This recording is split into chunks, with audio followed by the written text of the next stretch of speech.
I had just met you, and you had smiled at me. But, alas, how was I to make the miracle happen? How was I, without excuse or pretext, to be fortunate enough to walk your path or stroll down your trail again? I kept looking at you, expecting to receive a bit of the light you give away. I could see you glance at me as well, timidly, from time to time, and gently smile to yourself, ready for another gentle round of mutual bashful teasing. My meeting was about to be over, and that meant the little time I had left had to be spent thinking of how to prolong that stay close to you. Why not just walk up to you again and simply ask for your number? But why would I do that? A perfect stranger. What would my excuse be? The sun was beginning to rise outside the window. The rain receded.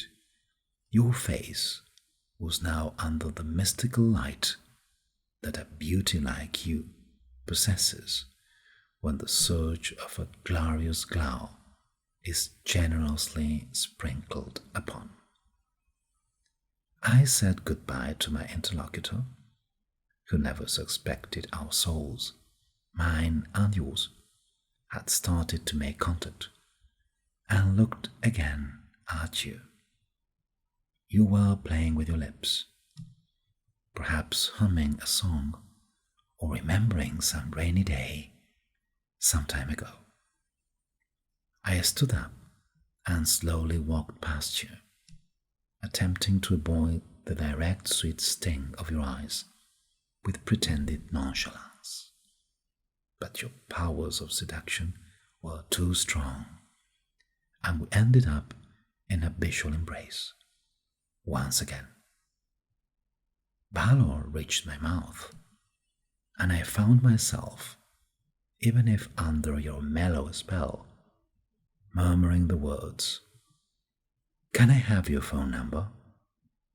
You smiled, and I could hear a bit of a benign chuckle uttered in the magic language of your voice. "Can I have your pen?" you asked with a lingering smile. And I was, just as I had been when I met you, barely half an hour ago, yours, ever yours. I searched for my pen and placed it in your hand, the mighty sword with which I was going to carve my way into you. You wrote down a quick succession of glittering numbers and gave me back the pen and the paper. Somehow I sensed it. You were also mine.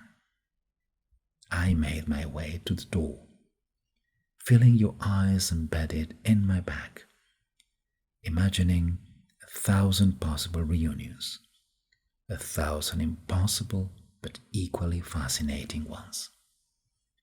Where would I meet you again?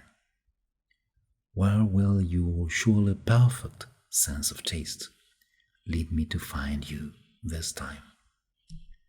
I was about to know, for I was going to make sure I would call you that very evening, and you were going to pick up. I had already promised to myself that I was going to do it, and the promise was going to be fulfilled. That promise, of course, was also a pledge from me to you, and I was unhesitatingly stating it to myself. That pledge was solemnly going to be kept. You had my word.